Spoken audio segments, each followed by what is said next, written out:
दोस्तों जैसा कि आपके नेक्स्ट सीटेट को लेकर के आपके सीडीपी की क्लासेस स्टार्ट हो चुकी हैं। आप सभी ने इससे पहले की क्लास देखी होगी, 3 क्लास हो चुकी है। जिन लोगों ने नहीं देखा है आप लोग ज़रूर देखिएगा, काफ़ी इंपॉर्टेंट क्लास है। और दोस्तों इससे पहले जो मैंने वाइगोस्की से रिलेटेड जो क्लास दिया था उसमें एक वीडियो में अगर एक क्लास में आप अच्छे से उसको पढ़ लेंगे तो 3 नंबर आपको आपका जो सीडीपी वाला 30 क्वेश्चन आते हैं उसमें से 3 नंबर सिर्फ वहीं से मिल जाएंगे।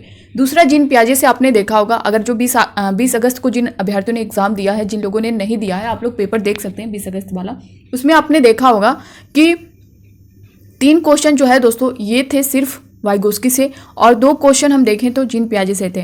तो जीन पियाजे से रिलेटेड लगभग 2 से 3 क्वेश्चन देखने को मिलते हैं। तो आपका 6 क्वेश्चन तो आपका यहीं से मिल जाता है सिर्फ इन 2 टॉपिक से। साथ ही साथ हार्वर्ड गार्डनर से भी आपने देखा होगा, लॉरेंस कोहल वर्ग से आपने देखा होगा 2-2 क्वेश्चन। तो लगभग 10 क्वेश्चन की हम बात करें तो सिर्फ जीन पियाजे, वाइगोस्की और लॉरेंस कोहल वर्ग, हार्वर्ड गार्डनर, इन चारों से जो है आपको 10 क्वेश्चन लगभग यहीं से एक अच्छा खासा नंबर जो है आप पा सकते हैं सिर्फ इतना कवर करके।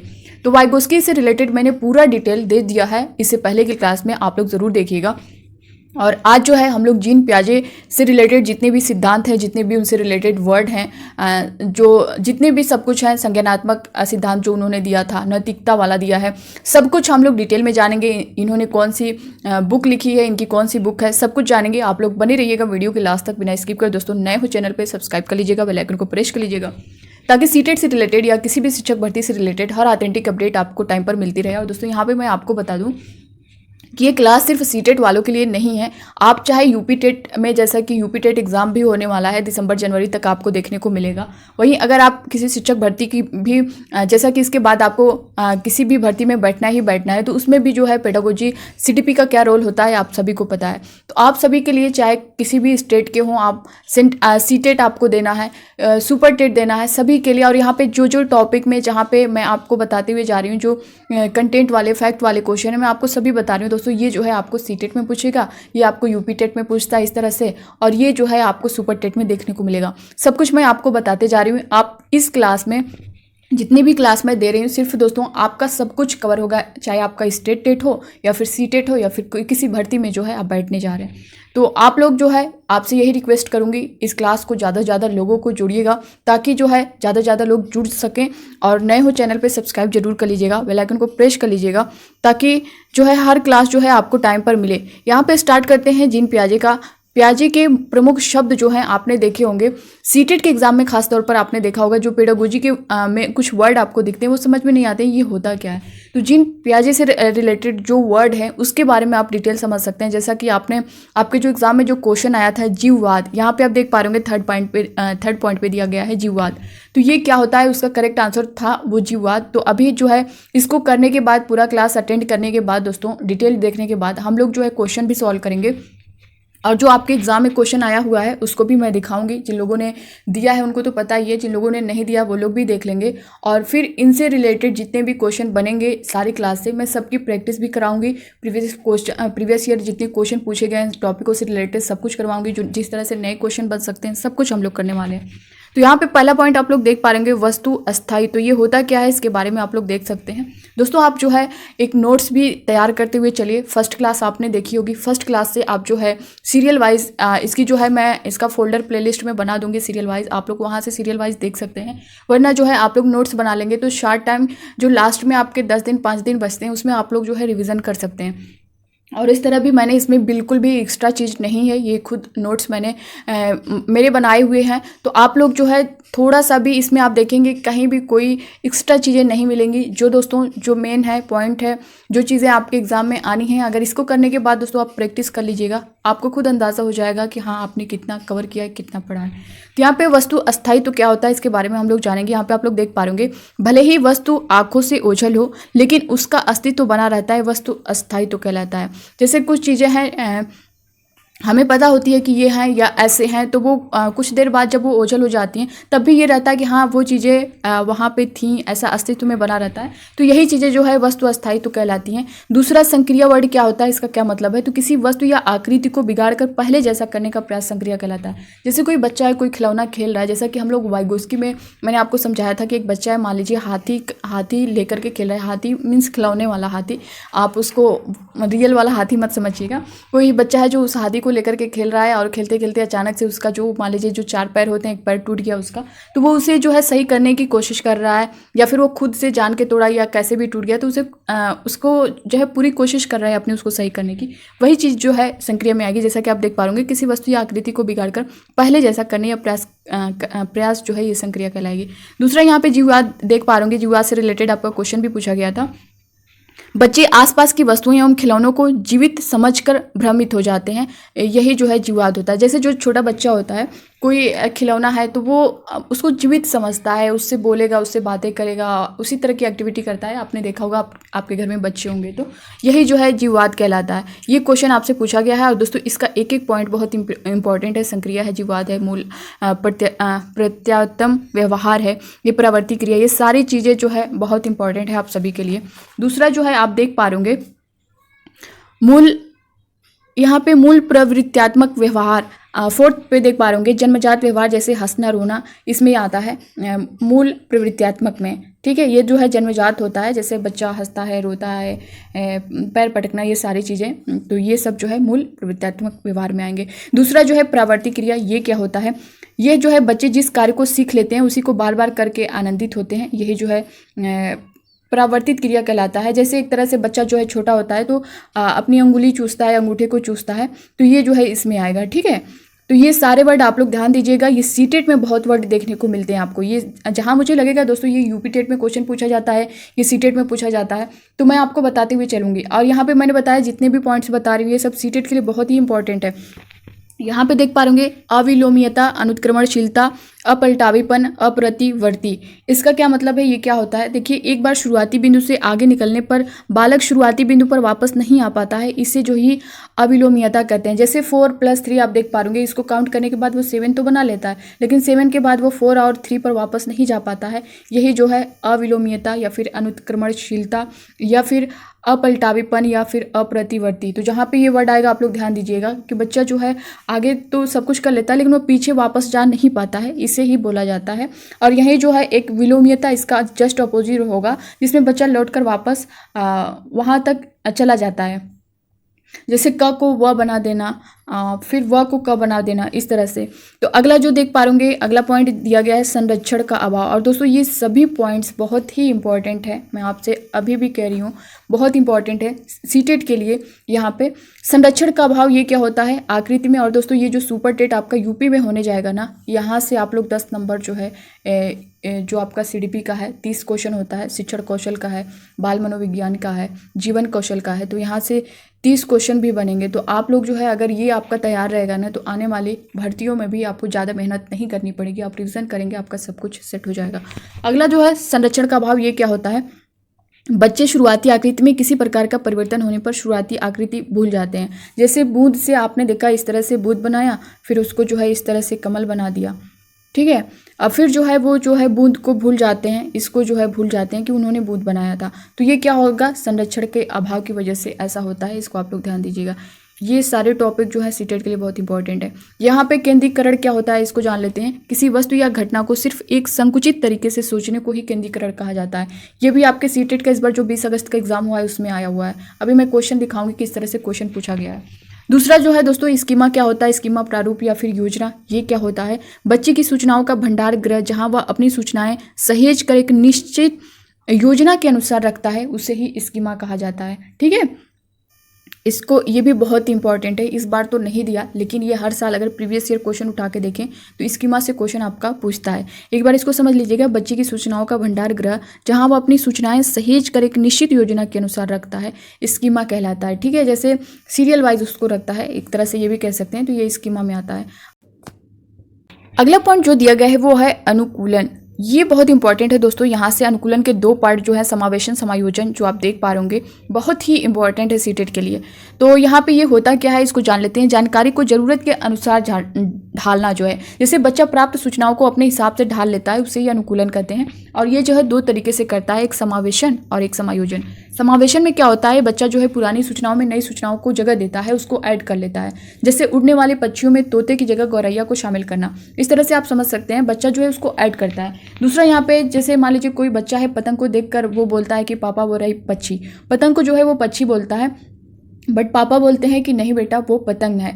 तो वो उस तरह से जो है बच्चे ने एक नई जानकारी ली है, इसे जो है समावेशन में रखेंगे। दूसरा समायोजन में देखें तो इसमें जो है दोस्तों नई जानकारी के कारण पुरानी जानकारी के गलत हो जाने पर, विरोधाभास पैदा होने पर जानकारी को व्यवस्थित करना, ये होता है समायोजन में। जैसे काला कौवा है वह जो है जैसा याद करने के बाद कोयल देखने पर आवाज़ के आधार पर अंतर करना। जैसे एक तरह से इसको समझ लेते हैं, जैसे नई जानकारी के कारण पुरानी जानकारी गलत होने पर उसको सही करना, जानकारी का पुनर्गठन, ये जो है समायोजन में होगा।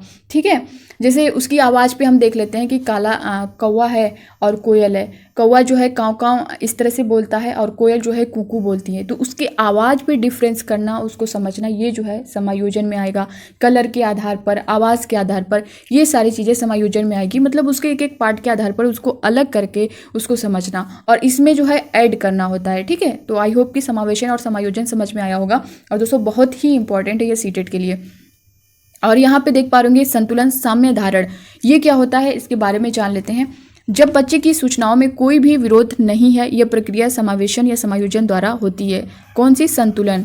जब बच्चे की सूचनाओं में कोई विरोध नहीं होता है और यही प्रक्रिया जो है ये समायोजन या समावेशन द्वारा होती है, तो इससे ही संतुलन या साम्य धारण कहते हैं। दूसरा यहाँ पे संगठन क्या होता है इसके बारे में जान लेते हैं। बच्चे प्राप्त सूचना को संगठित करने की क्षमता रखते हैं, ये जो है संगठन में आएगा। संगठन से ही आप इसको समझ सकते हैं। दूसरा विकेंद्रीकरण क्या होता है दोस्तों?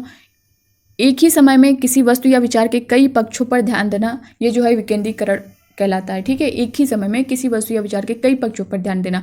वहीं केंद्रीकरण आपने पढ़ा होगा, एक समय में केवल एक ही पॉइंट पर फोकस करना केंद्रीकरण कहलाता है, जैसा कि आपके एग्जाम में आया हुआ है, ऊपर आप लोग पढ़ चुके हैं। जैसे कुत्ते के मुंह पर फोकस कर 5 लक्षण बताना, इस तरह से ये जो है केंद्रीकरण में आएगा और विकेंद्रीकरण आप समझ चुके हैं। दूसरा जो है यहाँ पे आप लोग देख पा रहे होंगे जीन पियाजे एक परिचय। अब इनके बारे में हम लोग थोड़ा सा जीन पियाजे के बारे में जान लेते हैं। अब शब्दों के बारे में आप लोगों ने समझ लिया दोस्तों। जहाँ पर भी आपका ऐसा कोई वर्ड आएगा कि संक्रिया क्या है, वस्तु अस्थायी, तो जीववाद, प्रवृत्ति क्रिया, किसी भी क्वेश्चन में आएगा तो आप लोग इसको समझिएगा। आगे ये सब देखने को मिलेगा आपको। संरक्षण, अनुकूलन, समायोजन, समावेशन, केंद्रीकरण, विकेंद्रीकरण, संतुलन, स्कीमा, ये सारे जो वर्ड मैंने आपको बताए हैं ना, आगे आपको देखने को मिलेंगे। इनके जो सिद्धांत हैं उनके अंतर्गत देखने को मिलेंगे। इसीलिए सबसे पहले मैंने उन्हीं पॉइंट को, उन्हीं वर्ड को बताया कि आपको इसको समझना जरूरी है कि उस वर्ड का मतलब क्या है। अब यहाँ पे इनके बारे में थोड़ा सा हम लोग जान लेते हैं। जीन पियाजे जो है ये कहाँ के थे? स्विट्जरलैंड के निवासी थे और ये दोस्तों आपका यूपी टेट में बहुत पूछा जाता है, कई बार पूछा भी गया है। दूसरा, क्योंकि इस तरह के वर्ड जो फैक्ट वाले हैं ये आपको सीटेट में देखने को नहीं मिलेंगे, यहाँ पे डीपली चीज़ों को समझना पड़ता है सीटेट में। दूसरा जो है ये वे मनोवैज्ञानिक बनने से पहले पेशे के क्या थे? जंतु विज्ञानी थे। इसको नोट करिएगा, ये भी क्वेश्चन आपका यूपी टेट, सुपर टेट में ज़्यादातर पूछा जाता है। उन्होंने कहा कि बच्चा एक नन्हा वैज्ञानिक है। बहुत ही इंपॉर्टेंट पॉइंट है सभी, जो अपने ज्ञान की रचना खुद करता है। ये सब जो है आपके यूपी टेट, सुपर टेट में ज़्यादातर पूछे जाते हैं। इसलिए पियाजे के सिद्धांत को संज्ञानात्मक, रचनात्मक या निर्मितवाद भी कहा जाता है। अगला पॉइंट आप देख पा रहे होंगे, अपने 3 बच्चों का अध्ययन लगभग 35 वर्ष तक किया, इसलिए उनका अध्ययन सबसे प्रमाणित माना जाता है। अपने बच्चों पर उन्होंने 3 बच्चों का अध्ययन जो है 35 वर्ष तक किया था। अगला पॉइंट जो दिया गया है, संज्ञानात्मक विकास पर गहन अध्ययन करने की वजह से पियाजे को विकासात्मक मनोविज्ञान का जनक भी मानते हैं। जीन पियाजे को जो है विकासात्मक मनोविज्ञान का जनक भी मानते हैं, ये भी आप लोग नोट कर लीजिएगा। अगला देख पा रहे पियाजे के 3 सिद्धांत कौन कौन से हैं? भाषा एवं विचार का सिद्धांत, नैतिक विकास का सिद्धांत, संज्ञानात्मक विकास का सिद्धांत। ये इनके 3 सिद्धांत हैं, आप लोग इसको याद रखिएगा। अगला जो देख पा रहे भाषा एवं विचार का सिद्धांत, फर्स्ट इसके बारे में हम लोग डिटेल में जान लेते हैं। आप देख पा रहे होंगे अहम केंद्रित भाषा और है समाजीकृत भाषा। इसमें क्या दिया गया है? अहम केंद्रित भाषा जो है दोस्तों ये शैशवावस्था में पाई जाती है और ये जो है एक तरफा होता है, बच्चा खुद से बातें करता है, वही जो है अहम केंद्रित कहलाता है। ठीक है। दूसरा जो है समाजीकृत भाषा में क्या होता है? इसमें जो है ये बाल्यावस्था में पाई जाती है और ये 2 तरफा होती है। वक्ता व श्रोता, दूसरों की सुनना, अपनी सुनाना, ये जो है समाजीकृत भाषा में आता है। तो ये अहम केंद्रित भाषा, जो बच्चा खुद से बातें करना, जीन पियाजे का अगर वहाँ पे नाम है तो अहम केंद्रित होगा। इसको बहुत ध्यान दीजिएगा, ये आपका यूपी टेट, सी टेट दोनों में पूछता है। और अगर वाइगोस्की आ गया, खुद से बातें करना, बच्चा खुद से बातें कर रहा है वाइगोस्की के अनुसार, तो वो व्यक्तिगत वाक होगा। और इनका अगर पियाजे का नाम रहेगा तो अहम केंद्रित। ये बहुत इंपॉर्टेंट है, 1 नंबर यहाँ से आपका कन्फर्म रहता है। अगला पॉइंट जो दिया गया है, ये अध्ययन रूसो इंस्टीट्यूट में हुआ। अब है विचार भाषा से पहले। इनका कहना था कि विचार जो है भाषा से पहले आता है। और और यही जो है वाइगोस्की का जस्ट अपोजिट था कि भाषा विचार से पहले है। तो जीन पियाजे का कहना है कि विचार भाषा से पहले है। जैसे तुम एक जानवर हो, किसी को कहना है तुम एक जानवर हो, तो वो मजाक में भी बोला जा सकता है। और जैसे पीट कर कहना, जैसे मान लीजिए इसके दो अर्थ निकल सकते हैं। इनका मतलब है, मान लीजिए कोई बोल रहा है कि तुम एक पागल हो, ठीक है, तो इसको जो है एक है जो कोई मजाक में भी बोल सकता है। जैसे आप अपने फ्रेंड को अक्सर बोल दिया करते हैं कि तुम तो पागल हो या तुम पागल हो, इस तरह से। तो वो मजाक में बोलना अलग चीज़ है। अगर वही वर्ड जो है डॉक्टर बोले कि तुम एक पागल हो, तो उसका मतलब अलग होगा। तो इस चीज़ को आप इस तरह से समझ सकते हैं, ठीक है।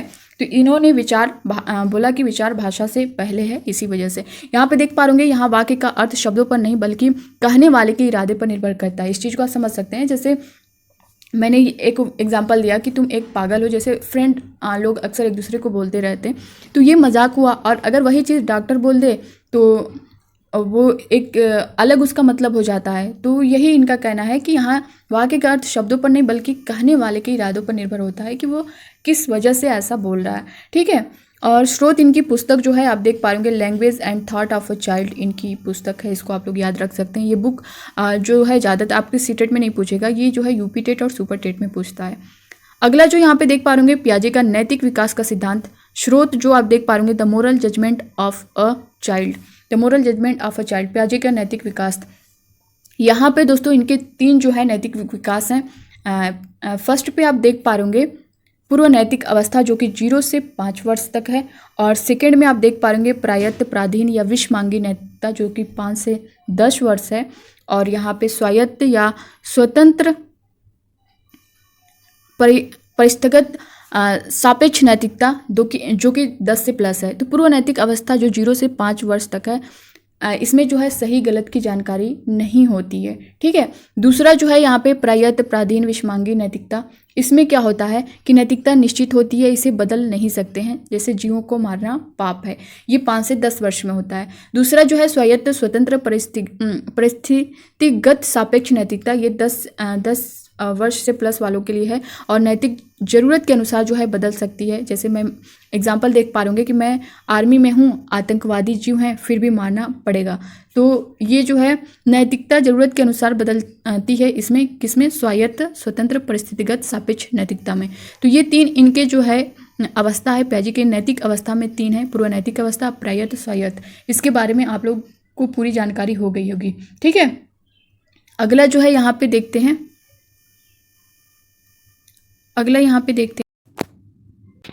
संज्ञानात्मक विकास का सिद्धांत। इसके बारे में जो है हम लोग पूरा डिटेल जान लेते हैं। जीन पियाजे के संज्ञानात्मक विकास के सिद्धांत के कुछ पॉइंट्स यहाँ पे देख पा रहे होंगे।